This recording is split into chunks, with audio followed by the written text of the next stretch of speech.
At ngayon makakasama po natin live, walang iba kung hindi mismong si Hubert Webb at kasama niya ang kanyang mga kapatid na sina Jason at Fritz. Magandang gabi sa iyo, Hubert, at sa mga kapatid mo. Mike, magandang gabi, Mike. Mike, magandang gabi rin, Mike. Okay, magandang gabi sa inyo mga kapatid. Hubert, kamusta na mula nung yung ilang oras na nakalipas, mula nung lumabas ka ng gate ng New Bilibid Prison kanina hanggang sa mga sandaling ito dyan sa bahay ninyo? Kamusta na, Hubert? Mabuti naman, Mike. Nakapiling ko din sa wakas yung pamilya ko. Nandito na kami sa bahay namin. Tapos kasama ko na rin yung mga kapatid ko. So, napakasarap ng pakiramdam. Napag-isipan mo na ba, Hubert, o napag-usapan nyo na ng inyong pamilya kung ano ang gagawin mo sa nalalabi pa sa buhay mo mula sa puntong ito ngayon at malaya ka nang makapili kung ano ang mga gagawin mo, kung saan ka pupunta, kung ano ang pagkakaabalahan mo, etc. etc. Hubert? Mike, ang plano ko pa lang is hanggang sa Pasko lang na makasama yung pamilya ko. Wala pang after that. Pwede ko bang matanong si Fritz tsaka si Jason? O Fritz? Okay, nagpasahan. Sino yan? Si Fritz ba yan? Sino ito? Si Fritz? Fritz, kamusta ang tingin mo kay Hubert mula nung sinundo niyo siya kanina doon sa Muntinlupa hanggang sa puntong ito? Pakiulit ko. Kamusta ang tingin mo dyan sa kapatid mo, si Hubert, mula nung sinundo niyo siya kanina doon sa Muntinlupa hanggang sa puntong ito dyan sa bahay ninyo, Fritz? Maayos na maayos ho. Talagang, we've never been so happy in our lives.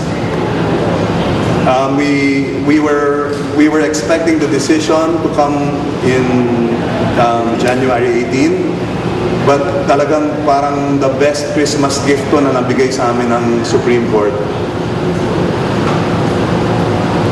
Okay, Fritz, pwede ipasa naman kay Jason. Jason? Yes, Mike, kamusta? Kamusta po, Mike? Jason, ikaw na ba yan? Okay. Opo. Okay, Jason, meron ka ba, ikaw mismo, personal, meron ka bang binabalak na tulong sa kapatid mong si Hubert sa pag-adjust ngayon at siguro pati kayo nag-a-adjust din eh. Jason? Well, sa ngayon, Mike, hindi ko rin alam kung paano ko siya tutulungan mag-adjust. Kanina kasama ko siya sa sasakyan. Mga simple lang. Kasi actually, kanina pauwi. Pipinakita ko lang sa kanya yung mga simpleng bagay. Hindi na naabutan yung Skyway. Hindi na naabutan ng... Dati nung pumasok siya bago siya pumasok ng bilangguan, meron pa ata mga aeroplano sa Villamor. Ngayon, meron na airport na ngayon nakatayo doon. Parang mukhang maliit na bagay, pero alalahanin natin, Mike, 15 taon, 15 years ago, hindi pa ata uso ang cellphone at yung mga telepono natin dial pa. So, these are little things na kailangan natin gawin para matulungan yung kapatid ko. Pero it will be weird dahil alalahanin natin, Mike, na bunso ako, mas matanda ng yung kapatid ko sa akin na medyo marami rin taon. O sige, maraming salamat, Jason. Balik tayo kay Hubert. Hubert, isang tanong na lang ako bago si Imer Tiangco. Hubert, may nararamdaman ka bang galit sa kalooban mo dahil 15 taong ka na kulong at tapos ngayon sinasabi ng Korte Suprema, wala pala kayong kasalanan, Hubert? Dati siguro, pero matagal lang inalis ko yun. Mike, simple lang. Paano ka makakahanap ng kasiyahan kung may galit ka sa puso mo? Kailangan pakawalan mo yun. Tingnan mo na lang kung anong meron ka. Tapos pasalamatan ng Diyos. Maraming salamat, Hubert. Narito si Mel Tiangco, ha? Salamat din po. Hubert, magandang gabi sa iyo, Hubert. I'm sorry, Mel. Yes. Hubert, alam mo, naalala ko, sinundan ko rin yan nung mula sa umpisa niyang kaso mo, naalala ko noon may mga kwento-kwento pa nga na napagkamalan ka lang daw. At sabi nila, isa sa mga kapatid mo, tila si Fritz daw yata, ang totoong gumawa noon. Ano ngayon ang paglilinaw mo? Anong feeling mo dun nung umiiral noon yung mga ganong kwento? Naku naman, kung kapatid ko naman yun. Mel, alam mo, kasi ito slow. Yung mga web na lalaki, mahirap magsalita. Hindi namin kaya gawin yung gano'n eh.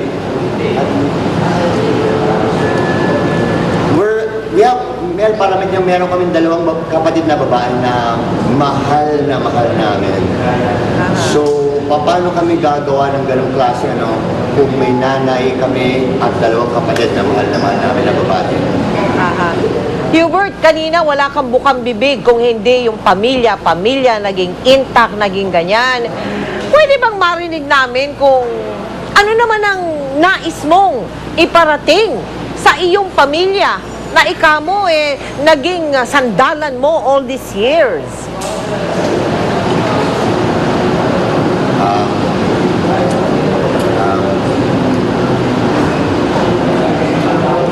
Mel, magpapasalamat ako sa dalawang kapatid ko nandito ngayon. Kung hindi dahil sa kanila, malamang talaga, hindi ko alam kung buhay pa ako siguro. They've always been there to support me, as in always. I don't even have to break a sweat. Pag malaman ni Fritz may kailangan ko, pag dating nandun siya. Pag itong dalawang kapatid na lang pag alam yung problema ko o malungkot, nandun kagad sila. So, puro pasasalamat ang talagang nabibigay ko sa dalawang kapatid na ito. Pati sa mga kapatid kong bahay. Pero sila lang kasi nandito. So, And your parents? oh, yes, ma'am. Pero marami mahigit kung alam lang nila kung gaano yung dalawang kapatid kong mahal ako.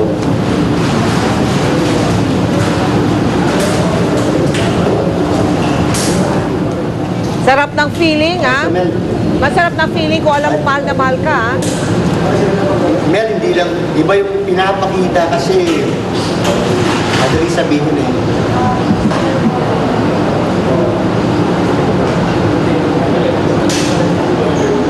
So, Hubert, lulubayan ka na namin ngayon at alam kong napakarami ninyong, pagsasamahan na pamilya ngayon na ikaw ay layan, ha? Maraming salamat sa iyo. Maraming salamat sa mga kapatid mo, Jason, Fritz. Thank you very much. Thank you rin, Mel. Thank you, Mel. Thank you rin, Mike. Thank you, Mike. At dahil magpapasko, marami na naman pong kababayan natin ang inaasahang magbabalik bayan para makapiling ang kanilang mga mahal sa buhay. Marami ring OFW ang sandaling magbabakasyon, kaya naman sa ating airport ngayon, naku, matutunghayan po ang mga nakakaantig na tagpo ng muling pagkikita ng mga pamilyang matagal na walay sa isa't isa. Yan po ang tinutukan ni Tina Panganiban Perez. Alas 11 ng umaga, nakaabang na sa arrival area si Maria Luisa Chan. Bitbit pa niyang isang welcome home banner para sa kanyang anak na si Mary Grace na parating daw ng 11:30. 3 taon na niyang di nakikita ang panganay. Nasa South Korea na nagtatrabaho at naninirahan kasama ang Koreanong mister. Ikinukwento pa lang niya ang anak niya sa amin, naluluha na si Nanay Luisa. Excited na Yes, ma'am. Pag nakikita, parang naiiyak na kayo, Nay. Apo. Ha? Apo. Ba't kayo naiiyak? Miss na miss po. Mabuti na lang daw at dahil sa teknolohiya, madalas silang nagkakausap ng anak, lalo na nang binobomba ng North Korea ang South Korea. Siya po ang tumawag sa amin. Sabi niya, okay naman daw po siya, malayo naman po sa kanila. Kaya sabi ko, dito ka na lang, buwi na lang kayo. Kasama ni Luis ang naghihintay sa airport ang kanyang mister at 2 anak ni Grace. Anong magiging message mo kay Anong message Mami mo kay pagdating Mami? niya? Mahal ko po siya. Namimiss ko na po siya. Hihingin mo ba kay Mami dito na lang siya o sama na lang kayo sa Korea? Dito na lang po. Mahigit 1 oras ding naghintay ang pamilya bago narinig ang announcement na nakalapag na ang eroplanong sinakyan ni Grace at ng asawa nito. Pero matagal pang naghintay si Nanay Luisa. Ang mga batang may hawak ng welcome home banner, kalaunay napagod na rin. Bandang alauna na nang mapawi ang pagkainip ni Nanay Luisa. Ang anak ni Grace mismo ang nagsabi sa kanyang dumating na ang kanilang pinakahihintay. Walang panama ang mga telenovela sa eksenang sumunod. Ay, narata na GMA. Apa? Apa! Oma! Ah. Tay.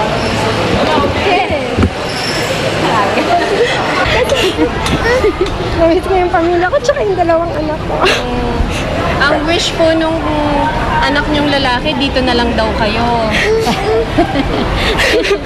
Sana, kaso syempre, ginagawa ko naman yung dun sa abroad. Mahirap, kaso nga lang, para dun sa dalawang anak ko.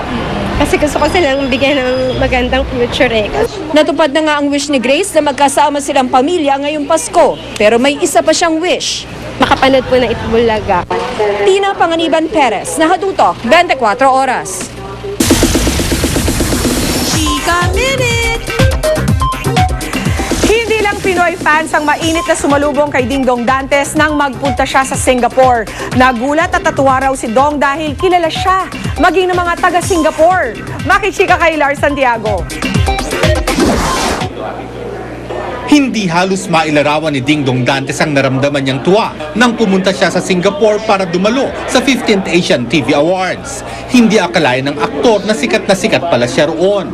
Ang akala raw niya ay mga Pilipino lang ang nakakakilala sa kanya, pero nagulat siya na pati locals ay nagkagulo sa kanya. I was able to encounter siguro some locals there na akala ko nung una Filipino but tawag nila sa akin seryo. So apparently na-research ko at natanong ko sila na nasa kalagitnaan pala ng pagpapalabas ng Marimar doon.